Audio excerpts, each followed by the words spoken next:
Mark 4.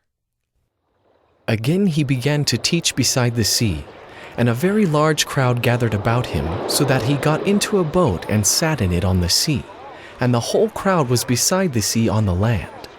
And he was teaching them many things in parables, and in his teaching he said to them, "Listen! A sower went out to sow, and as he sowed, some seed fell along the path, and the birds came and devoured it. Other seed fell on rocky ground where it did not have much soil, and immediately it sprang up, since it had no depth of soil. And when the sun rose, it was scorched, and since it had no root, it withered away. Other seed fell among thorns, and the thorns grew up and choked it, and it yielded no grain.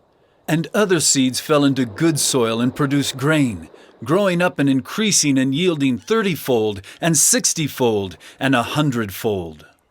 And he said, He who has ears to hear, let him hear." And when he was alone, those around him with the 12 asked him about the parables. And he said to them, "To you has been given the secret of the kingdom of God, but for those outside everything is in parables, so that they may indeed see but not perceive, and may indeed hear but not understand, lest they should turn and be forgiven." And he said to them, "Do you not understand this parable? How then will you understand all the parables? The sower sows the word, and these are the ones along the path, where the word is sown. When they hear, Satan immediately comes and takes away the word that is sown in them. And these are the ones sown on rocky ground, the ones who, when they hear the word, immediately receive it with joy. And they have no root in themselves, but endure for a while. Then when tribulation or persecution arises on account of the word, immediately they fall away. And others are the ones sown among thorns. They are those who hear the word, but the cares of the world and the deceitfulness of riches and the desires for other things enter in and choke the word, and it proves unfruitful. But those that were sown on the good soil are the ones who hear the word and accept it and bear fruit 30-fold and 60-fold and 100-fold. And he said to them, Is a lamp brought in to be put under a basket or under a bed and not on a stand? For nothing is hidden except to be made manifest, nor is anything secret except to come to light. If anyone has ears to hear, let him hear." And he said to them, "Pay attention to what you hear. With the measure you use, it will be measured to you, and still more will be added to you. For to the one who has, more will be given, and from the one who has not, even what he has will be taken away." And he said, "The kingdom of God is as if a man should scatter seed on the ground.